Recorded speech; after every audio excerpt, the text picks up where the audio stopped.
It's time to down tools for a bit. Welcome to the ToolShed, the influential podcast for anyone and everyone involved in the building industry. Here's your host, Mick Hawes. Hey folks, welcome to another episode of the ToolShed Podcast. If you're not aware what the purpose of this podcast is we always are trying to find people that have tools or philosophies or platforms or anything that can help make the life of the builder a happier life, a more successful life, a more profitable life. In this episode, I'm going to be speaking to Duncan St from Anthem Workwear. We've never really had anybody on before that we talked about workwear, but there's more to it. There's a whole lot more to it, and I'm looking forward to discovering that. So before we get started, I just want to remind you about our scorecard. So if you haven't taken the scorecard yet, it takes about 90 seconds for you to answer a few questions. You'll be able to identify the number one issue that might be the roadblock for your business. You'll get a report in your email super fast that will share with you what the challenge is and some ideas about what you can do about it. And it's taken a lot of effort to figure this out, but it is something that can really speed up the progress of getting rid of many of the costly problems in your building business. 90 seconds, the link's in the description. So click the link, take the scorecard, and see where you end up. So as I said, speaking to Duncan from Anthem Workwear, it's great to have you on the show. I've been cruising around, spying on you about Anthem. It looks really cool, but the main thing that we want to be talking about is the philosophy behind it. But welcome to the show. Where do we find you today? My pleasure to be on the podcast with you, Mick. Appreciate the opportunity to chat to you about the story with Anthem. Where you find me right now, I'm in Anthem HQ. We're based in Mulgrave in Victoria, and not a huge space here. We've been going for about 3 years now. 3 years last November, but rapidly growing. We think we've found a great niche in the market and a real gap with a customer that we feel is a little bit underdone in terms of product, so we're making headway, and we feel like we're trying to make a difference in our customers' lives. So that's part of it. Yeah, excellent. I don't know if you got the V8 supercar. Is it in the background with sponsorship? That's a car. Yeah, we sponsored last year and this year. It's not a supercar. I've forgotten the name of it. It's just escaped my memory. It's a. Anyway, Benny Grice is the driver. Benny Grice is the driver. He's the son of a very famous racing car driver from supercars, Alan Grice. Yeah. So anyway, but yeah, we're involved in quite a bit of motorsport. We for us, we're really trying to get the brand out there. But obviously, we dress the mechanics and the engineers in those teams, and they put the product through its paces. And obviously, for us, it's getting product out there on people who are the best in the game. So important for us. Yeah. So one of the things that I love to find out is the backstory about you personally, and sort of what were the twists and turns that kind of molded you and put you in a position where you're involved in the building industry. And I want to unpack this a little bit later on, but the whole philosophy with the way that you're wanting to contribute to sort of emotional health, mental health, sure. And all of that sort of stuff. But where did you start, and how did you even get involved in the building industry? Yeah. Look, I've been in apparel or workwear pretty much my whole career. So my background's marketing, graphic design primarily. But I started my career at Workwear Group, which was now called Workwear Group, but back in the day it was at Pacific Brands, and I worked for Australia's oldest workwear company or brand called King G. Oh yeah. So I started there. I was in a marketing role, product manager role. Essentially worked my way up, from a product manager's role to a senior product manager's role over a period of about 5 years, and at some stage through that period, Hard Jacket was brought into that business as well. So I was sort of exposed to that brand as well, but essentially managed every category of product that they did, which is essentially, the role was to conduct a whole bunch of consumer research, spend time out in the market, speaking to tradespeople, finding out what they liked, what they didn't like. Maybe there was a safety risk. When I was there, FR, the fire retardant products were becoming, there was a big need for that. And so I was developing product in that space. But anyway, so my role was to, I guess, find the needs in the market and then develop with a design team product that suited that need and launch it and provide a marketing story behind it so we could launch it and push it out into the marketplace. And so I was there for about 5 years, and then an opportunity came up to start up the cat workwear brand in Australia, which was in about 2011. I think I started that. Just a couple of us, or 2 or 3 of us, started that business, and then not long, I think it was after about 2 or 3 years, there were some changes. I was given the opportunity to run that brand, be the brand manager of that business, and we really took it from, I think we were in maybe 80 to 100 stores to, over the period I was there, to nearly 400 stores we distributed that cat brand in. We opened retail stores and all sorts of things. So grew that brand immensely in this market, and a lot of that growth came from product that we were developing ourselves. So it's a big global brand, Caterpillar, but we were doing a lot of our own sort of development here in Australia in terms of the ideas and the briefing of design teams and whatnot, which sort of gave me further confidence and, I'd say, experience developing product. So it's establishing a need or an opportunity and developing product to suit that need and launching it. So sort of established that work over a long period of time, that experience over a long period of time. And COVID hit, which is an interesting time for anyone who lives in Victoria, but in particular. I mean, I know everyone was impacted right around the world. In Victoria, it was quite challenging for us.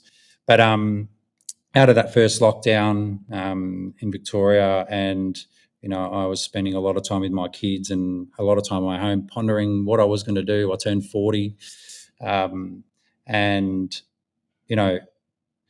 I'd seen this sort of shift over the last 5 or 10 years with the mindset of tradespeople, really changing from, I guess, this sort of stereotypical view, or stereotypical sort of trading people might have of 10, 15 years ago, where a majority weren't really looking after themselves. Safety was sort of something that was laughed about. It wasn't taken seriously, and I think over the last 5 years in particular, I've seen a real shift in change in behaviour from tradespeople really looking after themselves, being really wanting to get fit, are really focused on their career, are really focused on setting goals and achieving lots. And that's where I saw the opportunity for this brand, where creating a brand that was really centered around trying to inspire our customers to be the best versions of themselves and delivering product that allowed them to go to the gym in the morning and then head to the work site in the same outfit. It's durable enough and functional enough for work, but also was product that suited itself well to that sort of active environment as well, whether in the gym, running, hiking, whatever it might be. And so that was, what I thought was probably I thought it was a bit of a niche market when I launched the brand 3 years ago. Now what I'm finding is it's not as niche as I thought, and it's a market that is growing immensely. And it's exciting to see, because it's sort of shifting from, as I said,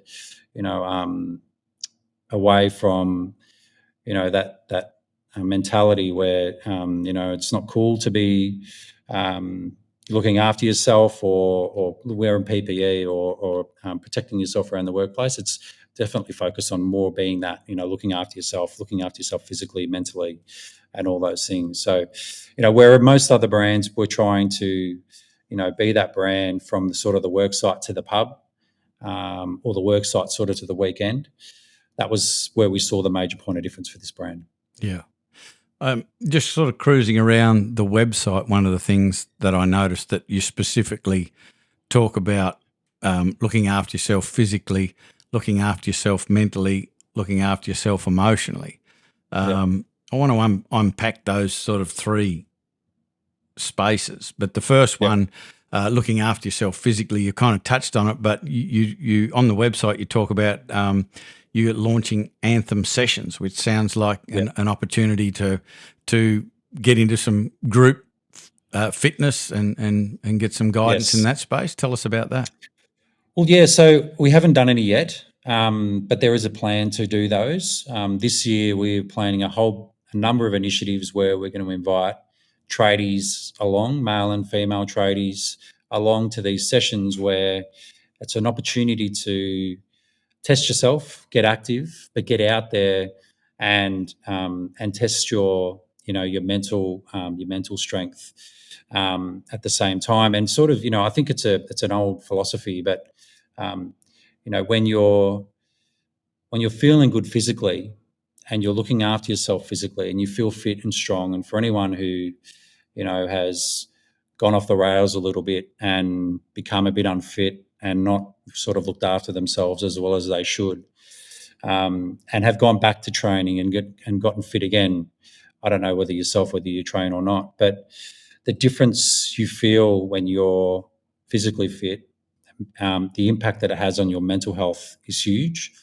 And so we do as a business want to work towards creating lots of initiatives that encourage tradies to get fit and healthy, and it'll be through those sessions, but it'll also be through a whole bunch of events we're planning over the next 12 months. So, yeah. Yeah, perfect. That sounds fantastic. Yeah. And for the record, I have been to the gym today. Have you? Good on you. What do you do? Oh, well, I have invested in a health coach. So, they do all sorts of blood tests and so forth. So it's very, very tailored.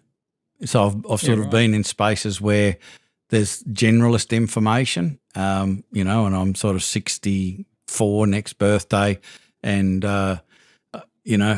suffering from some arthritic stuff, gout sort of stuff, old man's diseases and all that sort of stuff. I tried a whole bunch of things to overcome it. And working with these guys, their name's Body Reset, Ollie Wood, he's been on the podcast before. They do a real deep dive with blood tests and so forth and tailor it to your specific needs, and it changes sort of every 90 days or whatever. It's refined, and I had a session with him this morning and had a chat, and he's changed up what I had to do in the gym today based on what I was reporting. So, but I can't agree with you more about the physical fitness impacting on the mental side of things. So I noticed again on the website you talk about that, and you talk about improving mindfulness. What's your whole philosophy around that, and how does Anthem fit into that space? Well, look, the mindfulness side of it, once again, is an initiative that we're planning to launch later this year. But to be honest with you, I mean, it's we're looking at launching a diary basically later on in the year, and it's going to be available on our website. And that's something like keeping a record of allows you to keep a record of how you're feeling that day. Writing down things that give you a sense of gratitude. Every day is not terrible, and usually if you sit down and think of it at the end of the day, and it's something I teach my kids about. My wife teaches our kids about gratitude and thinking about all the positive things and being grateful for what we have. Is a big part of it. But yeah, so anyway, so we haven't really announced it officially, but the plan is we're planning on releasing a journal later in the year, which will allow tradies and our customers to log down, write about their day, and hopefully through that process, being mindful about how things are impacting them, what's making them feel great, and maybe what's not making them feel so great, the opposite. So that's the plan. Yeah, that's exciting. The whole mental thing and mindfulness. When you started to talk about journal and mindfulness, it reminded me of Hugh Van Cuylenberg. I think he's another. Is he in Victoria? He's either in Victoria or Sydney. Yes, he is. Yeah, he's in Melbourne. Yeah, he's done a session for our black belt members a little while ago, and it's just just a fantastic, like listening to his audio book, you're laughing 1 minute and crying the next. It's just incredible. In my previous job, he came and presented to the group. Yeah, he was a pretty inspiring guy. And it was all about being mindful. It's all about mindfulness, but having gratitude, and just being grateful for, looking for things to be grateful for as opposed to the opposite. So yeah, pretty inspirational guy. Yeah, and so in your mind, I mean, obviously you're providing people with apparel that it looks good. When you look good, you feel good, but it's got this message behind it. What are the challenges that you're finding, and have you had any thoughts about how to overcome it in this space? Because traditionally, tradies are kind of, they keep their cards close to their chest. They don't like talking about that sort of stuff. I think we're talking about it more and more and more. I know we do on this podcast. We're always talking about suicide prevention and chatting and all of the resources and all that sort of stuff. But what are your thoughts around the importance of that, and how do we break through that sort of external crust that a lot of tradies have got that, I'll be right, mate? Yeah, and look. I mean, I'm not a psychologist or anything like that, so I'm not really in a position to give sort of any, I guess, official advice. But I think there's a number of bodies out there that are doing some great work in this space. There's other brands out there that are doing some great things in this space, and I think there's, even the amount of tradespeople that I speak to regularly. I mean, we had a great guy, we only use tradespeople in our photo shoots, and we kind of create connections with them via social media. But we had this young guy here last week, and if there was if there was a guy that that sort of would be the bullseye Anthem customer. I mean, he would have been it. He's super focused on his well-being, his health, his journaling and all of those sorts of things. Loves his job. He's a chippy. Does it really well. Was really passionate about it. But, is really open to talk about how he's feeling and all those sorts of things. And I think, it's still going to take some time. There's still going to be those old, there's still going to be pockets of trades where there's always going to be, I guess, some aspects of, not wanting to speak up and whatnot. But I think the more and more we talk about it, and the more and more we encourage it, and the more angles that sort of comes from, I just think that is just going to continually improve it. But I've genuinely seen a huge improvement over the last 5 to 10 years, just in the amount of chatter about it. And I think it's great to see. Yeah. Oh, yeah. Absolutely. Couldn't agree with you more. We're always looking, to get into conversations. We've had people, from TX and their connection, Trademart, all of that, people that have the apparel that, are conversation starters. A lot of our black belt members, have Feel Good Friday sessions and wear the Trademart shirt. And like when we get together, that everyone wears their Trademart shirt at a face-to-face conference, and you should see the look on people's faces when all of these people walk through in these clown suits. But it always starts a conversation every single time, and it's great to see, other brands getting into this, because it is so important to be able to extend this conversation. Communities is super important. What's the future looking like with Anthem to create communities so these conversations about, your mental health and physical health can be had in communities? Because the more people talk about it, it's just become social proof. So it's okay to talk about it, and it can only help. What's the plans? So look, as I mentioned before, I mean, we talked about some of the Anthem sessions that we're planning, and so the whole idea behind that is creating an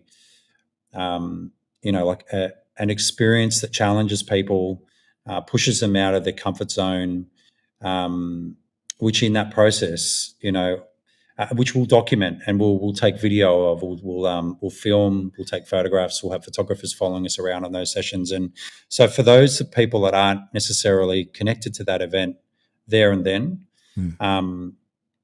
hopefully they're inspired by it, and inspired about taking action, whether it's physical action or whether it's the emotional or speaking up action as well. But look, for us, it's just about trying to inspire people and encourage them to step out of their comfort zone, and I think that's a big part of particularly males. We're not always great communicators, and letting people feel comfortable or feel inspired that they can speak up, that they can talk about it, and it's okay to talk about it, is something we're going to want to try to encourage. Yep. Just talking about the connection, and obviously people wanting to get into the gear. There's on the website. There's a big list of stockists. I saw where they're sold in Hobart at All Goods. But they're all over the country. I'm assuming there's stockists all over the place. Sure.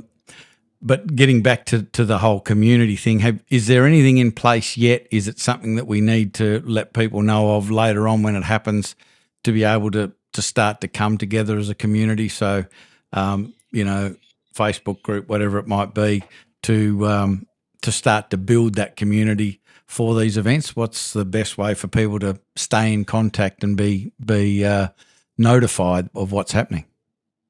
Yeah, look, I mean, I'd love to get to the stage where we're really doing it at a community level with our customers directly. I mean, that'd be amazing to be able to do that. So you mentioned All Goods, or we've got, a great work locker in Launceston. We've got about 160 customers nationally, and I think, for us, we're still a small business, so we'd love to be able to sort of do these sorts of events nationally and everywhere. But for us, it's about starting small, testing them out, seeing what the response is like, and then evolving it from there. And so the plan was initially to set up a section of our website. And if it's a particular event, it might be something like, you register to participate, and then you're selected from a group of people and we take you along. So it's sort of be something like that, I think, to start with. But longer term, who knows what it's going to evolve into. We just, as I said, and as you've talked about, we really want to try to create that sense of community, and we want to do that, but we have to start small, I guess, to begin with. Yeah.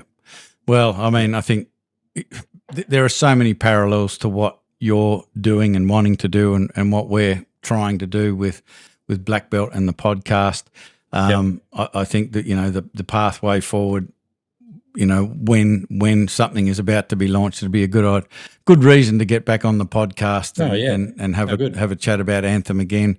But I guess the best thing for people to do now is jump on the website, find out. So it's anthemworkwear.com.au. All of the links will be in the description. Jump on, find out where it is, and stay connected. We'll definitely be letting our listeners know when something's going on, because it's so important. Like business is business, and we try to give people information that's going to make their business more profitable.